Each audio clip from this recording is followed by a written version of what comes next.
Así que vamos a ir a este libro de Hebreos, donde estamos. Yo creo que nos vamos a llevar todo el año en este libro. Vamos al capítulo 4, vamos a leer versículos 14 en adelante, el libro de Hebreos. Esto es el repaso de lo que hemos visto el capítulo 4 hasta el versículo 13. Hemos dicho allí que Jesús es superior por el reposo que da. ¿Cuántos han reposado en el Señor Jesucristo? Amén. Algunas veces cuesta, ¿verdad? Y yo le compartí este salmo al hermano Naín hoy, ¿verdad? El Salmo 37. Qué difícil. Deleítate a sí mismo en Jehová, y Él te concederá las peticiones de corazón, las peticiones que hay en tu corazón. Pero hay una parte que dice, pero guarda silencio y espera. Y esa parte es más allá de lo humano. Sin embargo, algunas veces tenemos que aprender a quedarnos calladitos delante de Dios y decirle, Señor,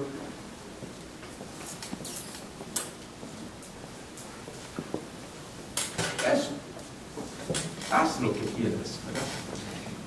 Y esta parte, hablábamos del reposo en la Biblia, hablamos de los requisitos del reposo.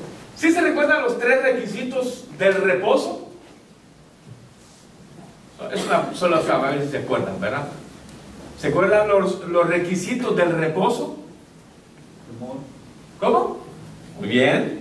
Tener temor hacia Dios. Pero dijimos que cualquiera podía tener temor, necesitaba algo más.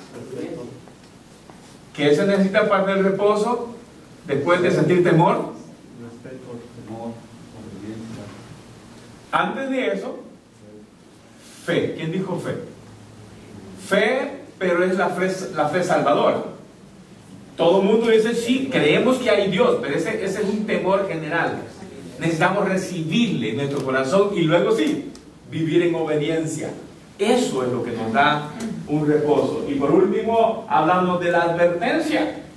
Y la advertencia era una de las que hemos estudiado, que tiene que ver con cuidar de nuestra vida espiritual. Ahora leamos versículos 14 en adelante del capítulo 4.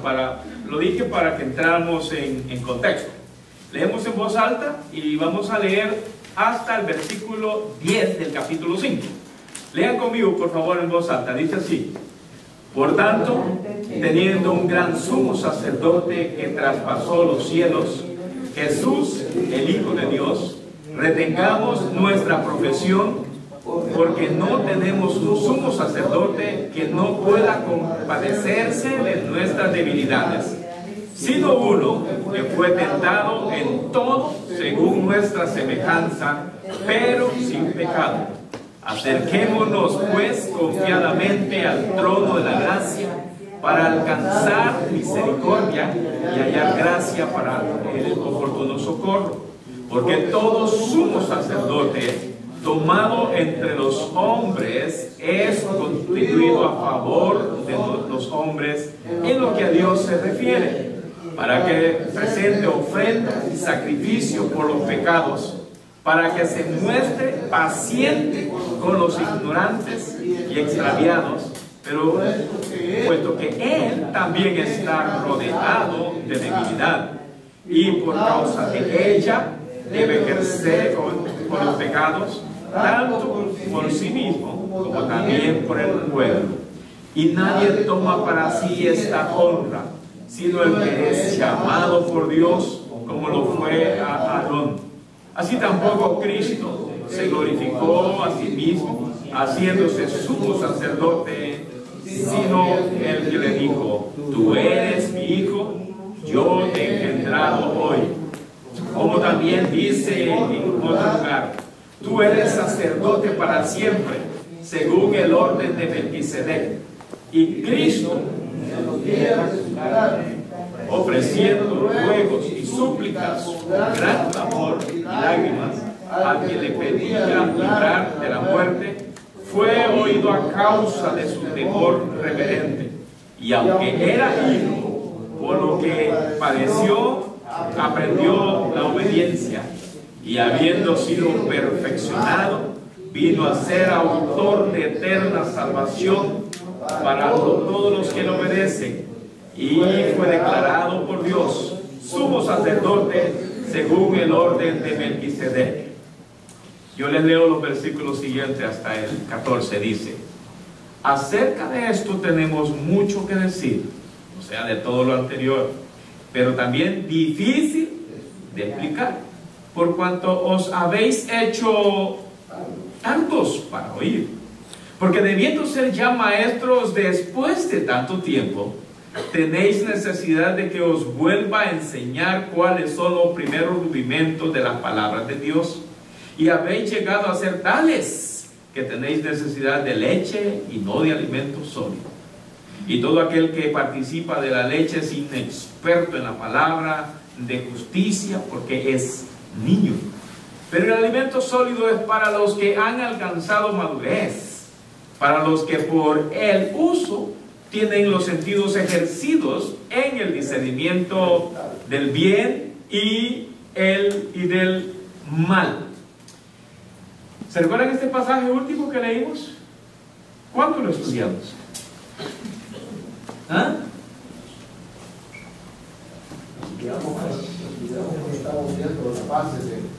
Básicamente lo estudiamos en el último bloque de los paradigmas del estilo de vida del cristiano, donde hablábamos viviendo comprometidos con la misión, y hablamos sobre ese proceso hacia la madurez. Hicimos diferencia. Pero en este pasaje, ahorita nos vamos a detener en esto, para hablar que Jesús es superior a Aarón, quien fue el sacerdote, el primer sacerdote establecido por Dios, y que al fin de cuentas viene nuestro Señor Jesucristo y nos da otra nueva línea. Jesús, entonces, es superior. Este es el pasaje grande, miren, este tema lo vamos a desarrollar en toda esa parte, desde ese capítulo hasta el 10. Pero Jesús es superior por ser sumo sacerdote. Esto es lo que vamos a trabajar: el origen del sacerdocio, capacidad del nuevo sacerdocio, obra perfecta del sumo sacerdote, hasta el versículo 15 de este pasaje. Bueno, tiene hasta el versículo 14. Así que, primero, yo quiero hacer algunas preguntitas de introducción para hablar sobre el origen del sumo sacerdote. ¿Cuándo comenzó la idea de tener sacerdotes? ¿Dónde comenzó la idea de tener sacerdotes? ¿A quién se le ocurrió la idea de tener sacerdotes? Este es un estudio, ¿A Dios? En el tiempo de Israel, a través de Moisés. Antes de Moisés, ¿no habían esos conceptos de sacerdocio? Hay sacerdotes de Madián. Jetro.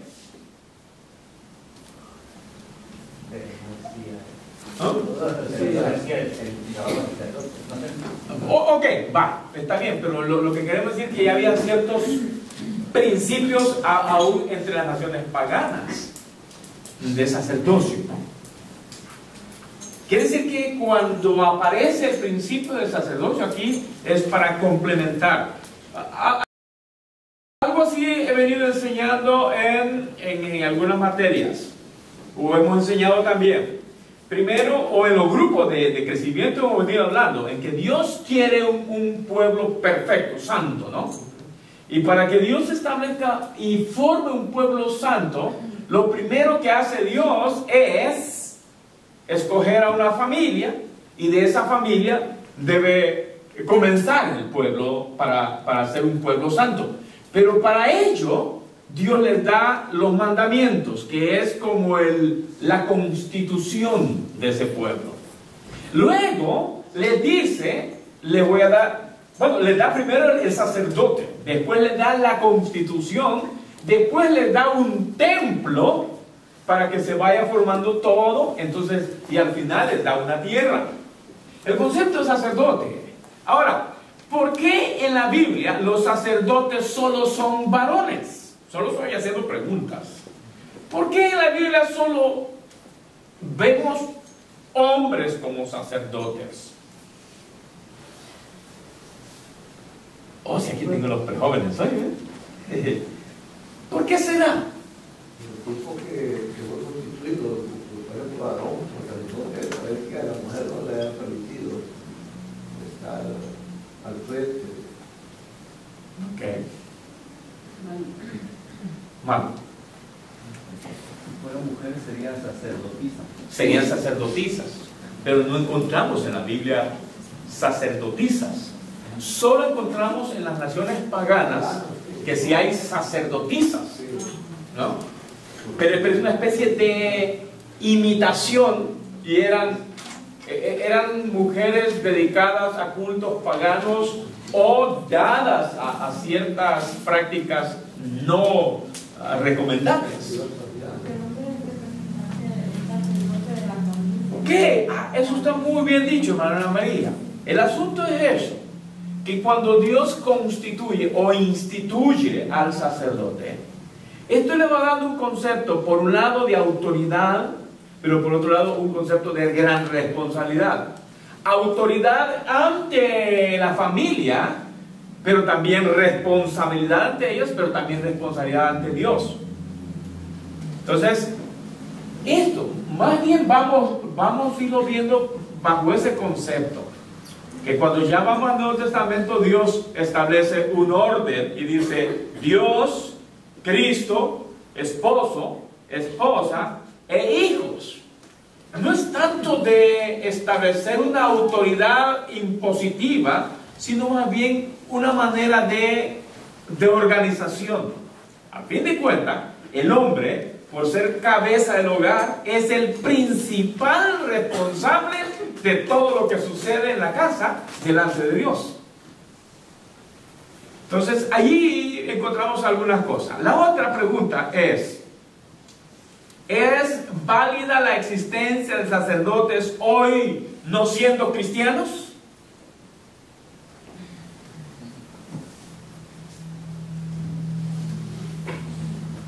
¿Es válida la existencia de sacerdotes hoy no siendo cristianos? Bueno, o para el mundo secular siempre ha habido sacerdotes. No entiendo.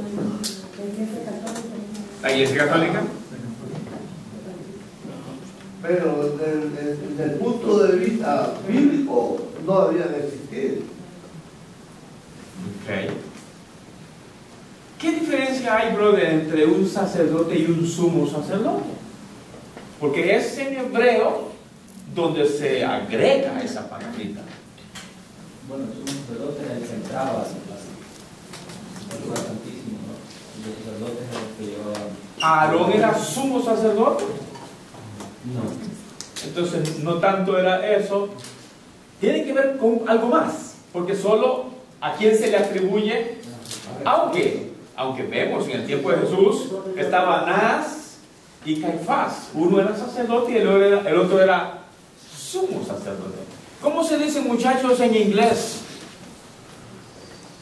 Sumo sacerdote.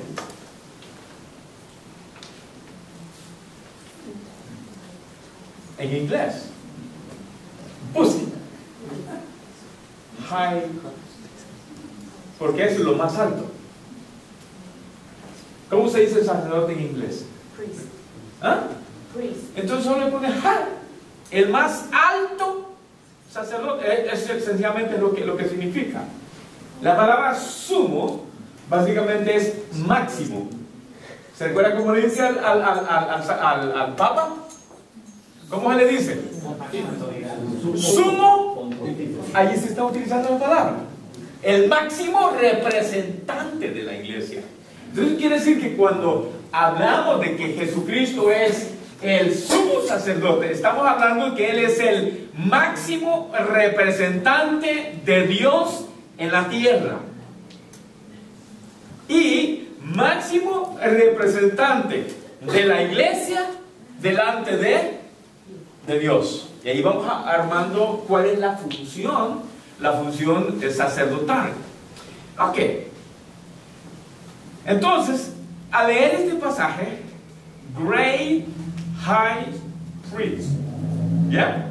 Eso es. Ese es el término general cuando se refiere al más alto sacerdote.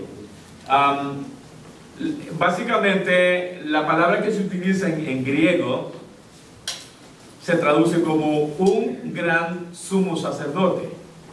Mega para grande y sumo máximo. El más grande sumo sacerdote. Ahora, vamos hermanos. Es bien importante aquí que entendamos que en este tiempo, no sé si algunos leyeron un párrafo que yo lancé ahora en el Face, que es este. Hoy, en este tiempo, se ha proliferado el concepto de sacerdote. En función y en posición. Porque ahora tenemos sacerdotes satánicos, tenemos sacerdotes mayas, tenemos sacerdotes en la iglesia católica, tenemos sacerdotes en la iglesia luterana, aunque ellos no digan, pero ellos andan con todos sus atuendos y están fungiendo como eso. Y nosotros, dice la Biblia, que somos también no, sacerdotes, no, somos, no, hasta ahí no, ¿verdad? Para allá vamos. Somos sacerdotes. Ahora bien, ¿quién está en lo correcto? Entonces, ha habido esto. Tenemos sacerdotes judíos, tenemos sacerdotes en otras sectas, sin embargo, con todo, hermanos, con todo y la posición, la investidura y toda la acumulación de autoridad que tengan todos estos sacerdotes, porque oye, acercarse a un sacerdote maya, eso es cuestión bárbara. Ellos están en un lugar muy reservado y requiere un montón de cosas para acercarse a ellos. Porque para los mayas, ellos tienen cierto poder y autoridad. Y entonces, aquí usted va y trata de acercarse a un arzobispo para llegar y tener una audiencia con ellos. Se requiere hacer cita, appointment y lo que sea. Y cuando se llega, ¿cuál debe ser la manera de saludarnos? ¿Cómo se le hace, Juancito, cuando se llega a un arzobispo? ¿Ah? Llega. Sí. Eso es lo que hacen con el Papa, ¿verdad? Es todo un ritualismo de reverencia. Ahora bien, la palabra sacerdote literalmente significa alguien que está de pie. Porque el concepto de sacerdocio en su sentido original viene como Dios lo dio. ¿Cuál era la función de un sacerdote en el tiempo antiguo? Era estar de pie delante de Dios, porque era el representante del pueblo delante de Dios, y delante del pueblo era el representante de Dios. Entonces debería estar en pie. Así que la palabra que se utiliza para sacerdote es canú, que se traduce inclinarse, prestar homenaje, estar en pie. Entonces, ¿quién es el que debería inclinarse? El sacerdote. Pero ¿quién es el que se inclina al sacerdote? Generalmente es el pueblo. O sea, se ha invertido el asunto. El sacerdote debe inclinarse delante de Dios, estar de pie delante de Dios. En el periodo de los patriarcas no había sacerdotes. ¿Se recuerda el tiempo de Abraham? No había sacerdotes. Se le apareció uno. Se le apareció uno llamado Melquisedec. Y a este, ¿cuáles otros nombres se le dan? Dice que es un rey de Salem. Salem es la palabra Shalom, que significa rey de paz. Y rey de justicia. ¿Quién era el papá de Melquisedec, hermana reina Albarrán? Mejor Elías. ¿Quién era los papás de Melquisedec? No se acuerda. Es que un día en la clase de la señora yo les dije, perdón. Y yo llegué ahí y les comencé, pero los confundí rapidito y les digo, ¿quién es el papá de los hijos de Zebedeo? Le digo yo. Pero en ese momentito no me la agarró, pero rápido respondí, ¿verdad? Pero rápido le dije, ¿cuántos animales metió Moisés en el arca, Andy? ¿Cuántas? No, pero ya sabe, ¿verdad? Entonces dije, yo creo que era por pareja, dijo uno, ¿verdad? Otro dijo 50. Alguien dijo, no fue Moisés, fue Noé. ¿Cuál es la pregunta que yo hice ahorita? ¿Quiénes son los papás de Melquisedec? No se conoce. Y entonces, ¿de dónde apareció Melquisedec? ¿Cómo se le llamaría eso? Es una cristofanía. Básicamente, cuando uno llega a estudiar ese personaje, nos damos cuenta que es Cristo mismo el que se le aparece a Abraham, pero es Cristo antes de encarnarse.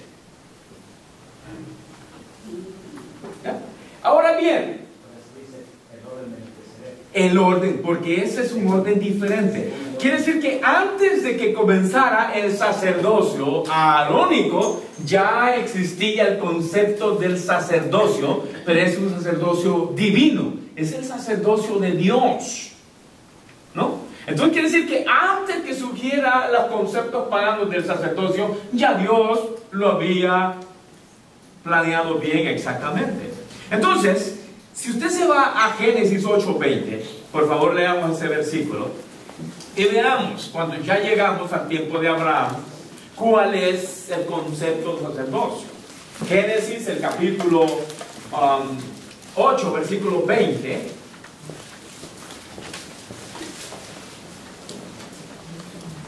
¿Qué dice?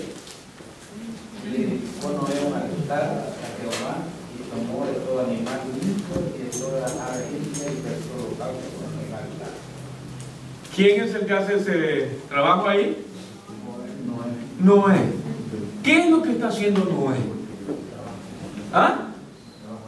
Básicamente ahí tenemos que Noé como papá está cumpliendo las funciones sacerdotales. Va al primer principio. En la casa, nosotros los hombres, los padres, somos los que tenemos la obligación de cumplir la función sacerdotal. Cuando usted lee Job capítulo 1, ¿qué es lo que Job hacía cada mañana? Se levantaba bien de mañana y presentaba en oración a sus hijos delante de Dios, porque él estaba cumpliendo una función sacerdotal. Nosotros los papás, mis queridos hermanos, tenemos la obligación de cumplir esas funciones, de ofrecer ofrenda delante de Dios. Cuando ya vemos Éxodo 28, vaya a Éxodo 28, y ¿qué es lo que surge? Dios está formando un pueblo, y aquí va ampliando el concepto, y encontramos que en Éxodo 28, ya esto se formaliza. ¿Y qué encontramos en Éxodo 28? Básicamente encontramos que Dios escoge a una familia para que a partir de esa familia comience la nueva línea sacerdotal, y que va a ser la orden de Aarón. Y a partir de entonces Dios escoge una familia y luego escoge una tribu, y esa tribu será la cuna de las familias sacerdotales. Pero quiere decir que no todos los miembros de la tribu de Leví eran sacerdotes, aunque sí pertenecían a la tribu de donde vendrían los sacerdotes. Todos trabajaban para el tabernáculo, para todo el ministerio, pero solo una familia es la que iba a originar la línea de sacerdotes para todo Israel. Así que cuando vemos en la Biblia, encontramos que ¿hasta qué tiempo vieron sacerdotes en Israel? ¿Hasta Jeremías? El tiempo de Jeremías es cuando son llevados a Babilonia y el templo es destruido. Y una vez no haya templo, no hay sacerdocio, porque no hay un sistema de sacrificio. Cuando ellos regresan 70 años después, ¿qué es lo que viene a restaurar Zorobabel? El templo. Pero ellos, ¿qué comenzaron a hacer? Sus casas.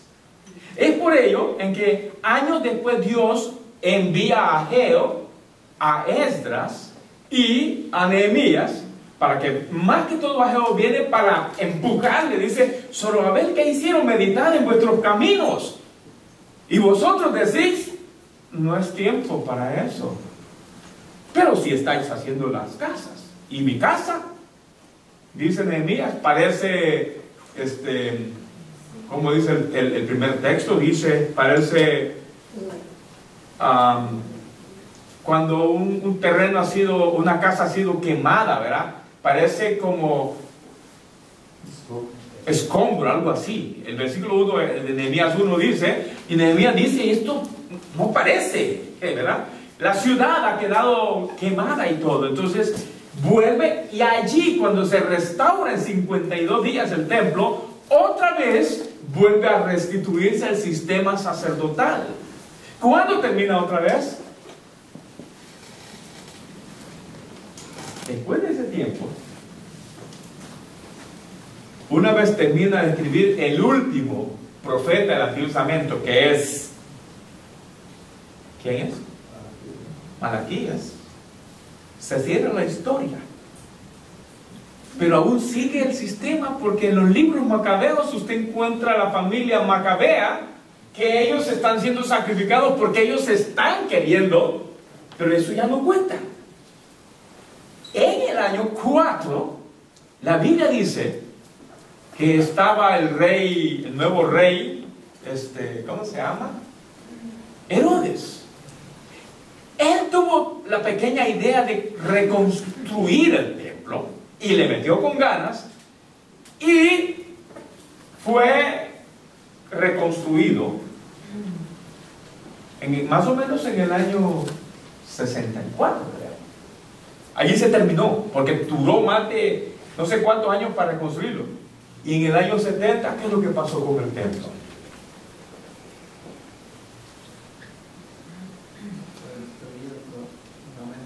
¿Quién lo destruyó?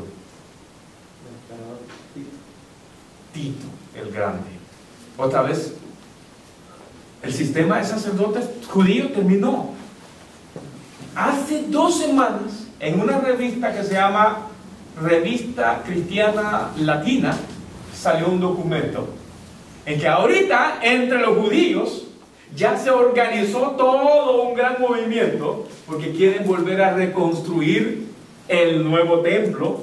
Pero el problema es que ese templo debe ser reconstruido donde está la mezquita de los musulmanes, pero ya le hicieron el primer intento para sacarlos y no han podido, y ahorita ya se organizó. Es más, están en plática de volver a organizar el sistema de sacerdotes. Y esto la Biblia lo dice, esto la Biblia lo ha prescrito, que cuando la iglesia sea arrebatada va a comenzar la gran tribulación, y al pasar 3 años el anticristo se sentará en el lugar santo, en el templo. Quiere decir que hay un templo ya reconstruido, bien edificado, y allí será la abominación desoladora. Pero lo que digo con todo esto es que el concepto de sacerdote para un judío es tan conocido, es tan de ellos. Pero con todo y eso, ningún sacerdote puede hacer lo que Cristo puede hacer. ¿Qué es lo que Jesucristo vino a ser como sacerdote? Bueno, lo interesante es que la Biblia dice que el sacerdote primero, lo que acabamos de estudiar en los grupos de crecimiento, ¿se recuerda en la lección anterior? Donde se presentaban dos carneros. El primero era ofrecido por él y por el pueblo, y el otro representaba también el pecado del pueblo, pero era llevado vivo al desierto, y cuando él regresa y dejan allá lejos a Azazel, que es el nombre del otro, él viene otra vez con el macho cabrío, y entonces viene él y nuevamente tiene que purificarse, porque él ofrece ofrenda por su pecado y luego ofrece ofrenda por el pecado del pueblo. Jesucristo dice en la Biblia que él es el que ofrece la ofrenda por nosotros, por nuestros pecados. La diferencia es que él mismo es la ofrenda. La familia se desarrolla a través de Leví, el antiguo de Leví. Exactamente. Más sin embargo, ¿cuál sería el plan de Dios de no sacar al sumo sacerdote que fue Cristo del antiguo de Leví, del antiguo de Judá? Tenemos que ver el sumo sacerdote y lo saca de Porque si lo saca de la tribu de Judá, de Leví, perdón, pertenecería a la orden que es humana. ¿Ya? Entonces, mientras que el orden de Melquisedec es divina, por eso es superior, ¿verdad? Entonces, vamos. Oh, no, aquí no. Ahí no vamos a quedar nomás. Por favor, quiero que recuerden o piensen un poquito cuáles eran las funciones de un sacerdote. Así piensen. ¿Cuáles eran las funciones de un sacerdote en el Antiguo Testamento? interceder ante Dios, el mediador. Ok. Pero lo más sencillo era ofrecer sacrificio, llevar en representación del pueblo los pecados del pueblo. El pueblo no podía hablar a Dios, dice, no, que estaba en su... Él intercedía, sí podía orar, porque vemos a una cantidad de gente orando, ¿verdad? David ora por todos lados. No, el hecho de llevar los pecados. ¿Qué más hacía un sacerdote en el Antiguo Testamento?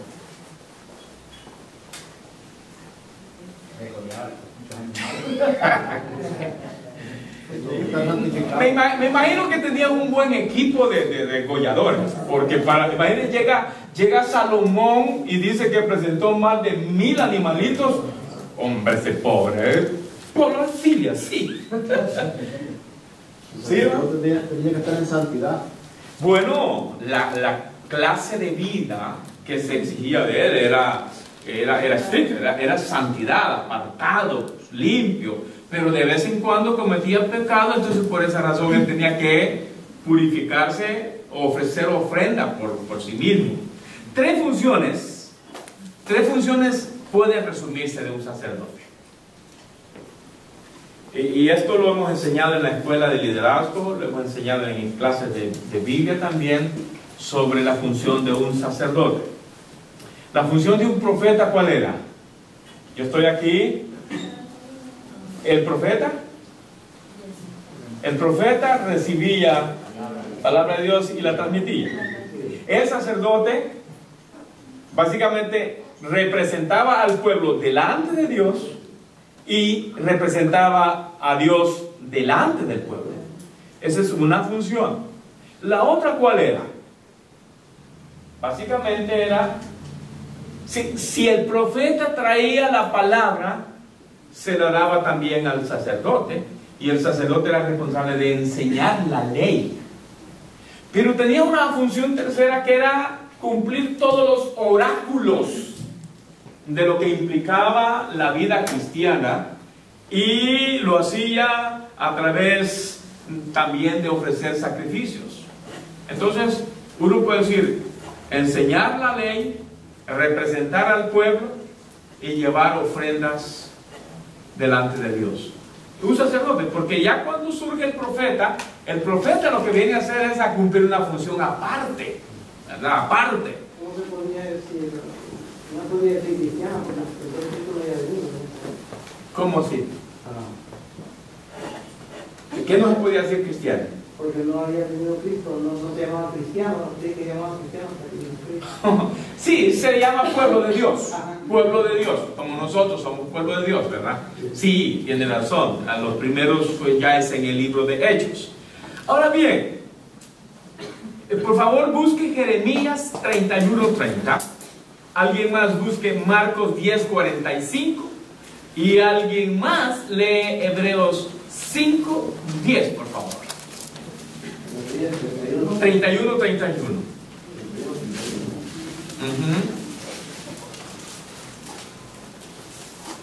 He aquí que un día dice Jehová, en los cuales haré nuevo pacto con la casa de Israel y con la casa de Judá. Muy bien. Luego Marcos 10:45. Porque el Hijo del Hombre no vino para ser servido, sino para servir, para dar su vida en rescate por muchos. Y Hebreos 5:10. Entonces ahora, ¿cuál es la diferencia entre estos dos sacerdocios? Entre el sacerdocio arónico y el sacerdocio de Melquisedec. Dice el primero, dice... Que estaba presentando el sacrificio continuo por los pecados de... Muy bien. Pero el sacrificio, los sacerdotes Melquisedec era una vez y para siempre. Para siempre. Pero según estos pasajes, Jesucristo representa un nuevo pacto. Un pacto que el segundo texto que leímos dice, que leímos es que viene a dar vida, viene a servir. Y en el capítulo 5 de Hebreos, ese sacerdote es declarado por Dios sumo sacerdote. Quiere decir que el sacerdocio de Aarón es humano, es incapaz, es incompetente, no es lo suficientemente capaz para dar salvación a todos los que se acercan a él.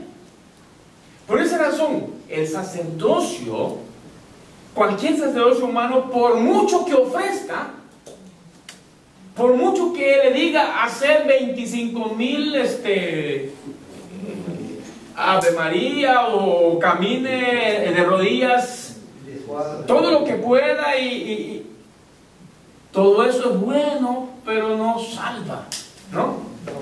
No quita pecado, pero bien. Pero el sacerdote que le dice, si tú repetís 24 veces el Ave María, se te perdonará el pecado, ¿verdad?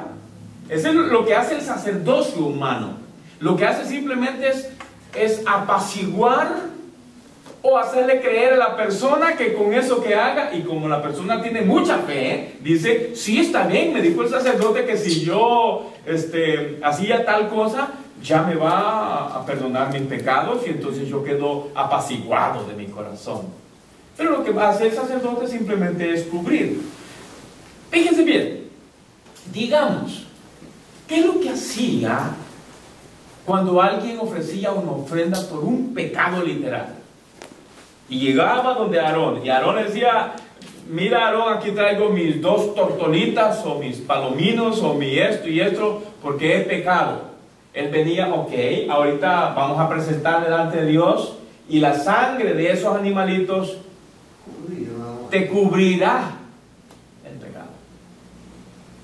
Pero digamos que esta persona sinceramente pidió perdón. ¿Creen que le eran perdonados en ese momentito? ¿Sí o no?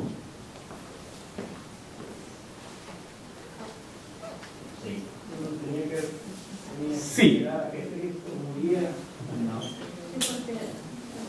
Ok. Aquí tenemos nosotros, voy a hacer miren, voy a hacer esto. Este es un ojo. Todos los del Antiguo Testamento miraban hacia la cruz, y por esa mirada a la muerte de Cristo sus pecados les eran perdonados. Pero solamente cuando Cristo murió, esos pecados les son, ¿cómo? Son quitados. Pero mientras tanto, estos pecados solo son cubiertos y porque han creído en esto. Ahora nosotros, fíjense bien. Ay, es más bonito este, ¿verdad? Ahora nosotros, miren lo que hacemos. ¿Cuántas veces nosotros pecamos en todo ese tiempo después de aceptar a Cristo? ¿En virtud de qué creemos que primera de Juan 1 dice la sangre de Cristo nos limpia de todo pecado? La Biblia dice que cuando creímos en Cristo, nuestros pecados nos fueron perdonados. Vaya. Pero después, los pecaditos que cometemos,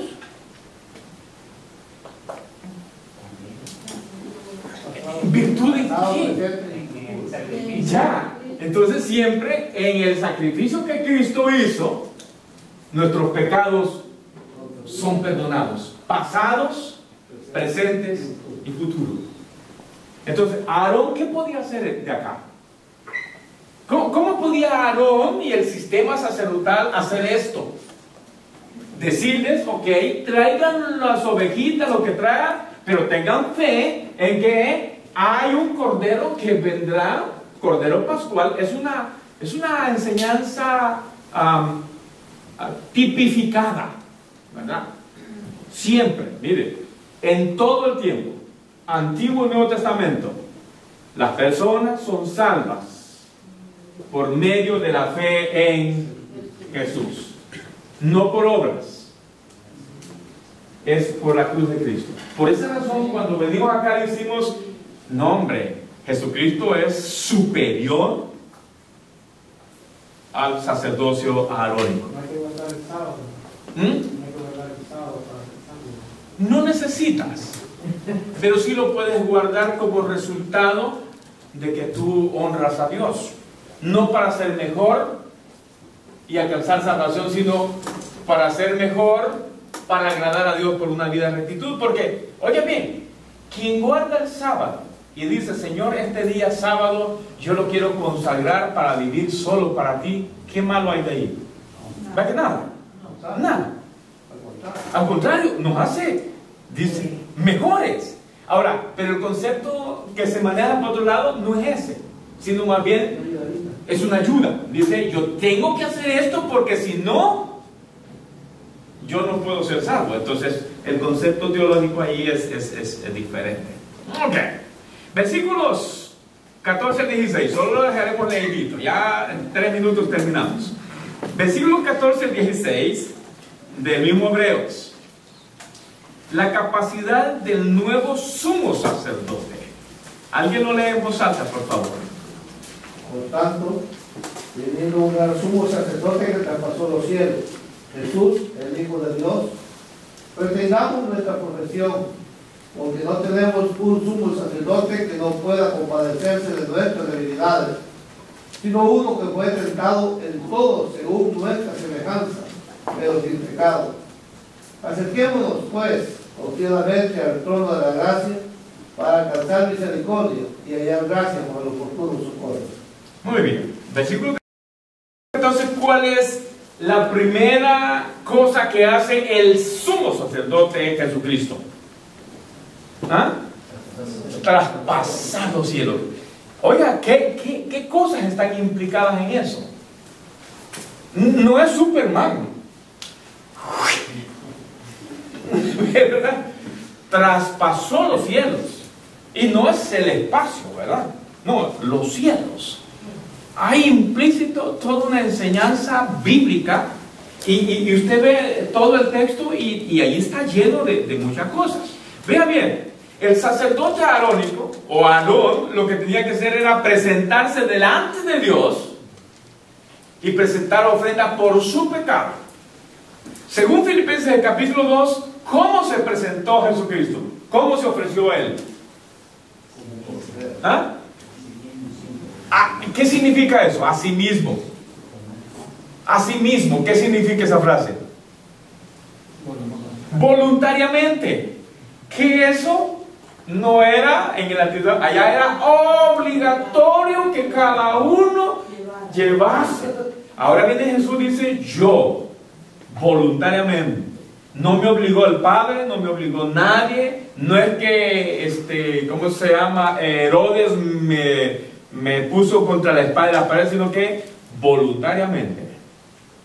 Asimismo, tomó forma de hombre. Y estando en esa condición, fue obediente. Y usted leyó un texto allí interesante que si uno no lo lee con cuidadito, no entiende que esto es lo que está diciendo exactamente. Cuando usted lee el versículo 7 del capítulo 5, dice, y Cristo en los días de su carne, ofreciendo ruegos, súplicas con gran clamor y lágrimas al que le podía librar de la muerte, fue oído a causa de su temor reverente, y aunque era hijo, por lo que padeció, ¿qué dice? ¿A qué evento se refiere cuando dice que pidió con súplicas y lágrimas?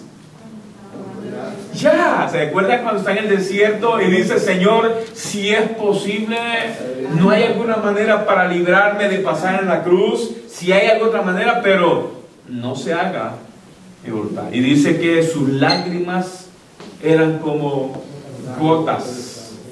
¿Lágrimas o sudor? Sudor, ¿verdad? Sudor. Sudor era como sangre. Como gotas de sangre. No era sangre. Hay una figura de lenguaje allí, ¿verdad? Una comparación allí. Pero vea qué interesante. Ahora dice, Jesús traspasó los cielos. ¿A qué otro evento cree que está haciendo referencia el autor de Hebreos? El momento de la cruz.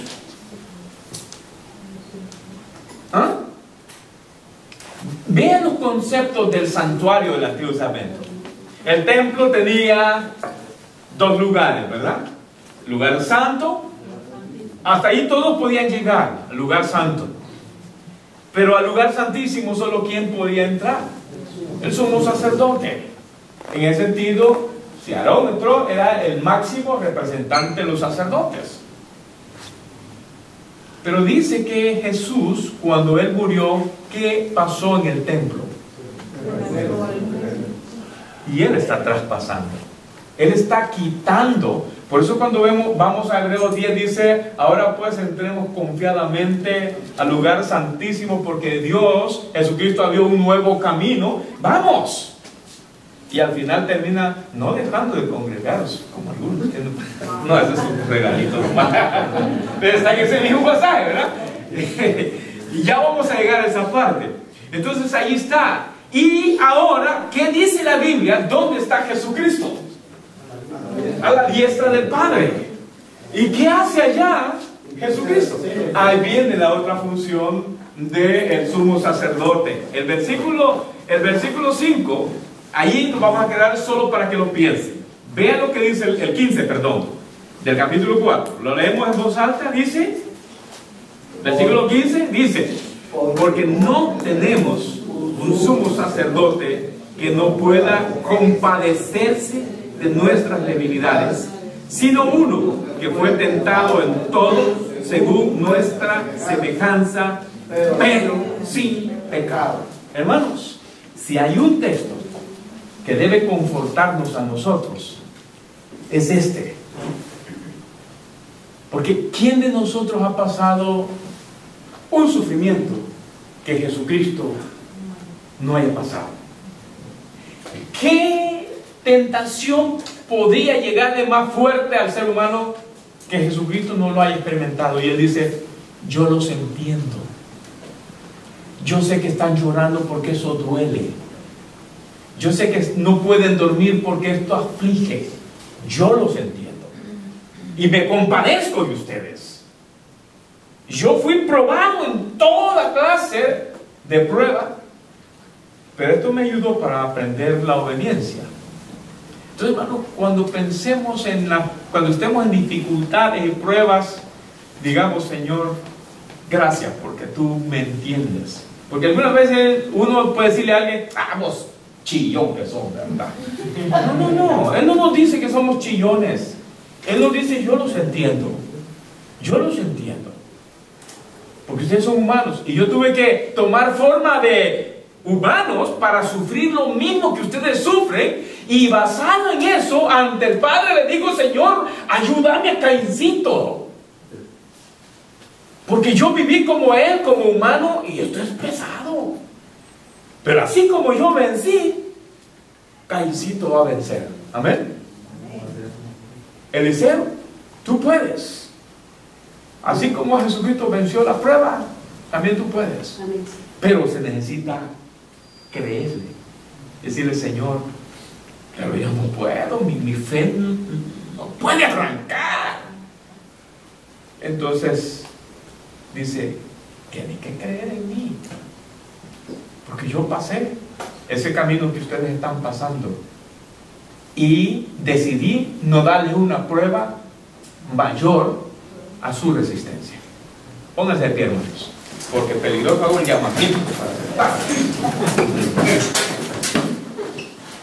Amado Señor, te rogamos que nos ayudes a apropiarnos de estas promesas. Tú eres el sumo sacerdote que nos entiendes, que te compadeces de nosotros. Bueno, que tienes todo el poder para ayudarnos, porque sufriste tanto y venciste, y ahora nos dice, yo estoy también para interceder y para defenderlos. Padre, no sé cuál es la necesidad, la dificultad, el problema, la situación en que podemos estar, pero sí sé que si confiamos en ti, vamos a salir vencedores. Llévanos con bien, con este pensamiento. En ti somos más que vencedores. En el nombre de Jesucristo. Amén.